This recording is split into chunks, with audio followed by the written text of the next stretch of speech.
In this video, we will be observing the basic use of physics in a military sniper's loadout.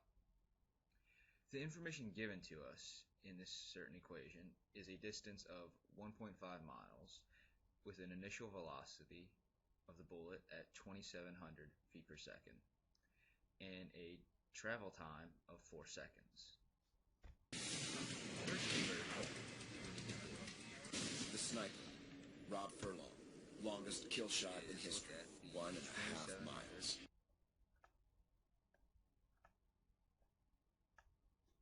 Feet per second times 1 meter over 3.28084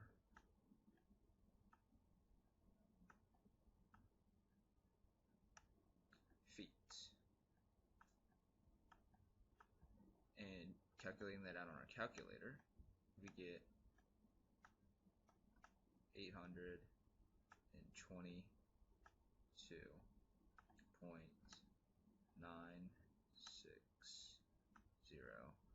meters.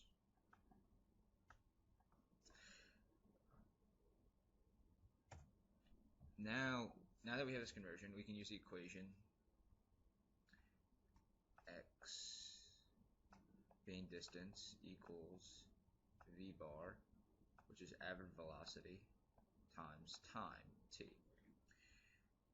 And we are looking for the average velocity, so we have to divide the left side and the right side both by t to get v bar alone, because by doing so this divides out the t's. So then our new equation becomes v bar equals distance divided by time.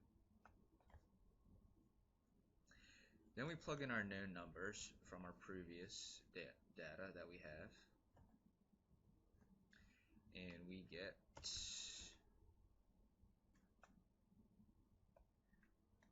2,414.02 meters divided by our 4 seconds,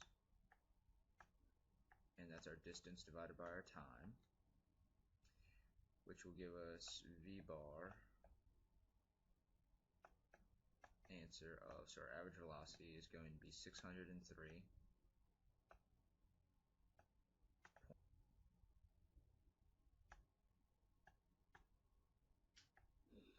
meters per second. Now, using this average velocity, we use the equation to look for the final velocity of average velocity equals 1/2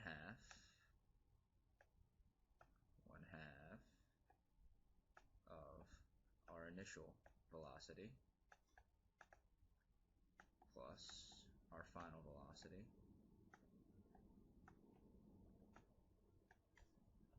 and now plugging in our current numbers that we know, we get our previous average velocity, 603.505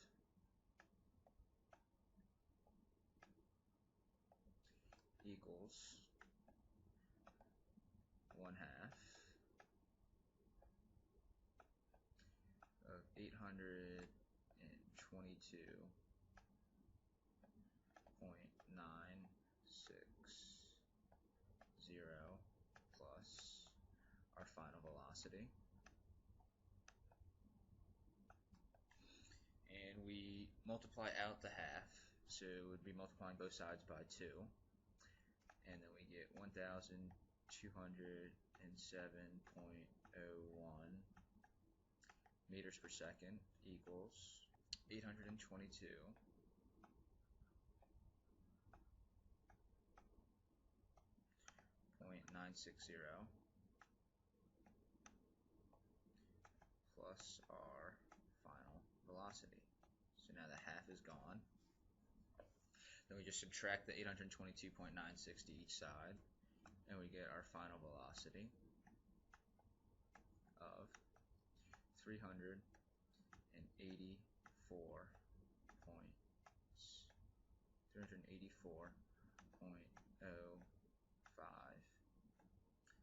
meters per second.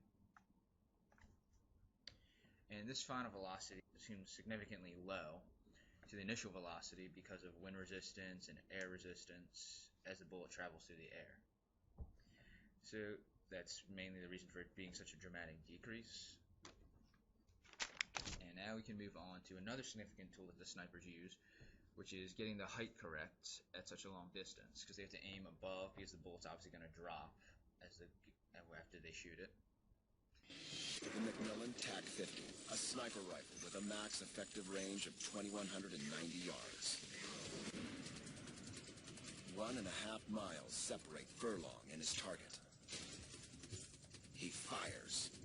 Right here, we can look at, we have a distance that the sniper is shooting of the 214.02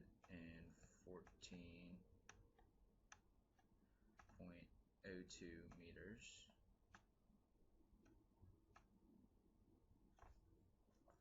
And then we have our initial velocity over here, which is where the bullet's going to come out, of 822.960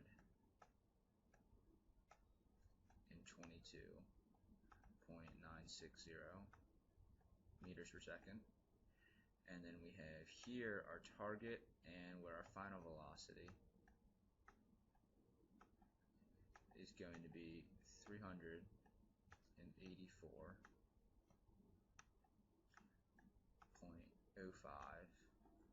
meters per second.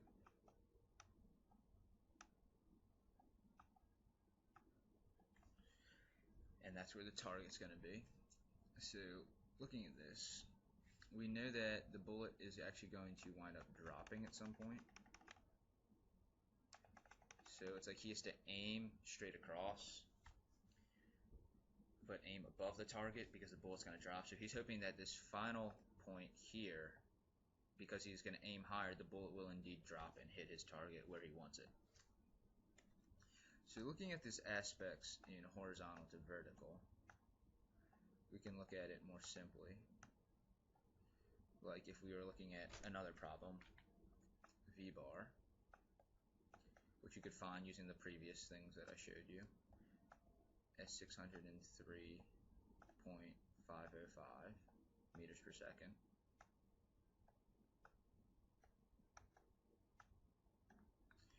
And then our distance, of course, you can use that using the other equation that I showed you, 2,414.02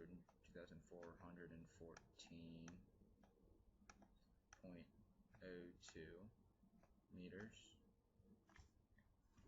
and our time being 4 seconds.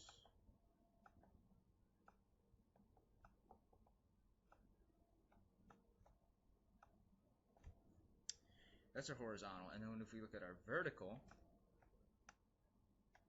this is what we're really looking for, because we're looking at how far the sniper is going to have to aim above his target to hit it on target. Our known factors will be acceleration, which is universal on Earth, which is going to be 9.8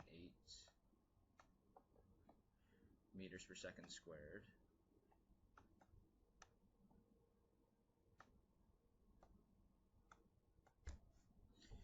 And our initial velocity for this part is going to wind up being 0, because in a vertical aspect, when the bullet comes out, it's going to start at 0, and then it's going to drop.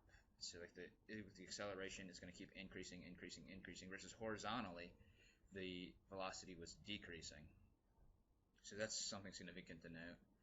And in this case, we look at x using the equation, x equals, and x in this case is the height, VOT, initial velocity times time, plus 1/2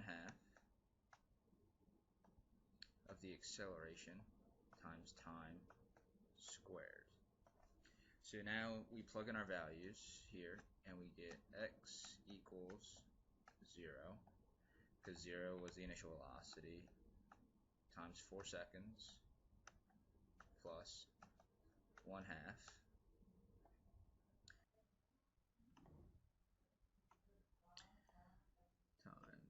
9.8 times 4 squared. And then calculating this out, the 0 and the 4 cancel each other out, and then it becomes 1/2 times 9.8 times 16, because the 4 is squared now, and that equals 1/2 of 156.8.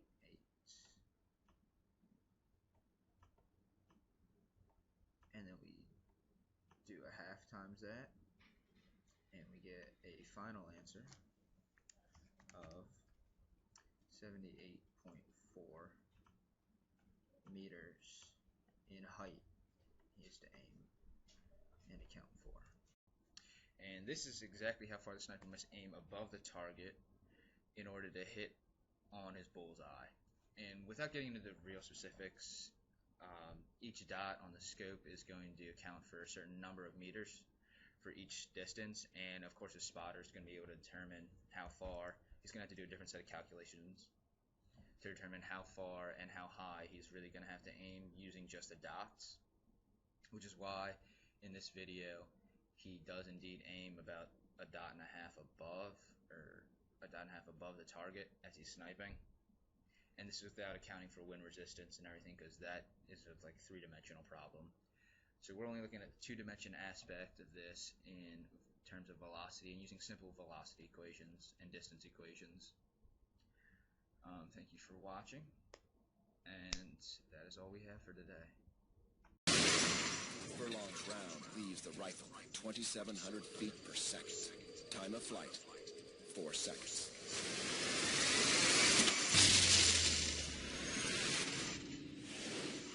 Target eliminated.